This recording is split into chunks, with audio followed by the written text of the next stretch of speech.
Рахмат. Аталған мыйзам долбоор боюнча акыркы сөз Абдибаева Айсара Нышановнада.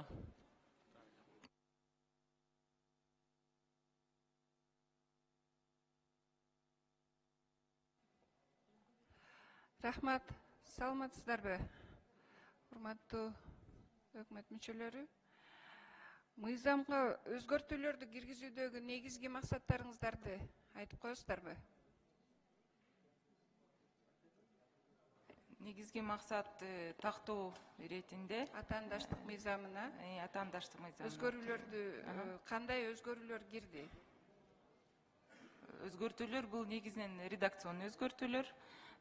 Жанагы кабинет министров дегендер, өкмөт деген кабинет министров, анан жанагы отсылочный закондорду жана общий отраслевой жазылып калган ошолорду конкретика, конкреттүү дебелер кирип атат. Кыскасы аталыштарын эле өзгөртүп коюпсуздар, ошондойбу? Жок, ал жакта жана превентивный деген бар еще. Жанагы барып эле сразу штраф салбай, ишкерлерге жеңилдик кылуу үчүн превентивный демелерди кабыл алуу жөнүндө нормалар дагы кирди да. Мыйзамда жазылган боюнча ушу монополияга каршы күрөшүү боюнча аябай функционалдык милдеттер жүктөлгөн да. Ошого карабастан сиздер жазып атасыздар да, сунуштап жатасыздар. Редакцияда мекемелерди текшерүүдө менчигинин түрүнө карабай текшерүүгө укуктуу деп. Туурабы? Анда сиздер мынакей Кеңешбай Доскулович, айтсаңыз, баа көтөрүлдү, инфляция болду, доллардын баасы көтөрүлгөндүгүнө байланыштуу, туурабы? Доллар качан түштү?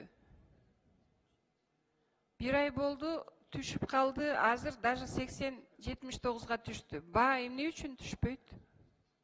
Айсара Нышановна, саламатсызбы? Бүгүнкү күндө бир топ тактоо өзгөртүүлөр киргизип атат, туура белгиледиңиз. Мисалга алсак, бүгүнкү күндө жеке жактарды бир дагы текшерген жокпуз. Өзүңүз билесиз, мораториялар бар. Анын үстүндө жанагы тизмек дагы бекиелек. Тизмек бекигенден кийин биздин ошондой текшерүүгө укуктар болот. Иштерди алып барабыз.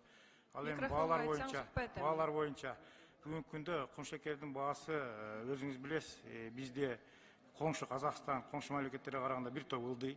Бул да биздин иш чаранын негизинде. Өсүмдүк майы акыркы мезгилде 12%га чейин түштү. Өкмөт тарабынан баягы МДС салыгын 0% алып келген, ошонун негизинде иштер жүрүп атат. Ал эми буудай боюнча дүң баалары көтөрүлдү. Бул доллардын курсуна карабастан. Мурда 21 сом болсо, Россиянын буудайы азыркы күндө 27-28 сом. 1 килограммын айтып атам да. Ошол дагы дүң баалардын өзгөрүшү, логистикалар, анан башка мамлекеттерден алып келген экспорттук баалар да таасирин берип атат да. Доллардын курсу бул бирден бир фактор болчу. Андан сырткары 5-6 фактор бар, жана мен белгилеген. Кайсы факторлор санап бериңиз? Мисалга алсак, бүгүнкү күндө логистика дагы өзгөрүлдү.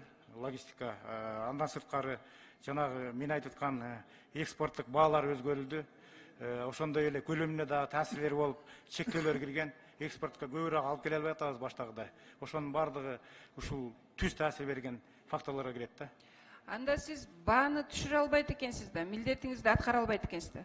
Биздин албайт экенсиз да. Биздин милдет бааны түшүрүү эмес, биздин милдет керектөөчүлөр менен ошол субъекттердин ортосундагы тең салмактуулукту камсыз кылып берүү. Ушул жаатта иштер жүрдү. Бүгүнкү күндө коңшу мамлекеттерге салыштырмалуу бизде азыр да талкуулайбыз. Бизде баа туруктуу. Ошол эле негизги азыктарды айтып атам да. Сиз мени угуп турсаңыз, сиздин милдетиңиз тең салмактуулукту сактоо деп элдин талабын эске аласызбы? Же элге кызмат кыласызбы, же сиз башка мамлекетке кызмат кыласызбы? Башка мамлекеттерден биз түз алып келгендерге түз таасирибиз жок. Бааны белгилебейбиз. Бүгүнкү күндө жөнгө салуу кирген жок. Бир дагы азык биз рынок механизмдери менен аларга сунуштарды берип, талдоолорду өткөзүп иштерди алып барып атабыз. Түз жөнгө салууга бизде мүмкүнчүлүк Качан түшүрөсүз бааны? Бааны түшүрөсүз, ошону айтыңызчы мага. Баа боюнча сиздерге Көзөмөл жок да сизде. Баа боюнча сиз менен да сүйлөшкөнбүз, жана мыйзам кирди. Ошол киргенден кийин бааны белгилейбиз. Бардык тарапка, сахарга, күчү майга, буудай. Сахар эмес, нефтинин баасы эмнеге түшпөйт, ошону айтып берсеңиз. Нефтинин баасы бүгүнкү күндө Россияда экспорт баалары жогорулады. Ички Россиянын баасы ылдыйлады. Ошон үчүн бизден алып келип атканда ал жерде жол киреси бар 4-5 сом. МДС салыгы бар 12%. 5000 1 литрине аксыз салыгы бар. Анан ошолордун баарын кошкондо бунун чыгашасы эле 20 сомго дээрлик. бар да. Ошону эске алганда бүгүнкү күндө баалар негиздүү, негизсиз баа көтөрүү жагдай аныкталган жок. Тийиштүү талдаулар жүрүп атат. Рахмат. Анда баа түшпөйт экен да сиздин маалыматыңыз менен, 3 май боюнча баа суроо бердиңиз. Буга чейин апрелдин аягынан бери Газпром нефть компаниясына, мисалы үчүн менен компаниялар арасында айтып коеюн, баалар ошондой эле бир 5-6 компанияда баалар ылдыйлады. Бул 60 тыйындан 1 сомго чейин. Менде бардык примерлер бар. 1 сомго чейин ылдыйлады. Бирок ошондон кийин туруктуу кармалып турат. нааразылык эл тарабынан угуп атасызбы? Бензиндин баасы түшпөй атат. Азыр жазгы талаа иштери күчөп атат, туурабы? Элдин талабы ошо бензиндин баасын түшүрүп берсин, бизге монополия деп атат. Сиз айтып атасыз, жок, негиздүү бааны түшүрө албайм деп атасыз, туурабы? Биз жасалма түшүрө албайбыз. Алар УБТК барбаш керек. Ал жерде бизде Жок, мыйзам бар. 10 секунд. Иш алып бара алабыз. негиздүү түшүрүңүз сиз. Негиздүү түшүргөнгө мен айтып атам, буга чейин 60 тыйынга чейин түштү.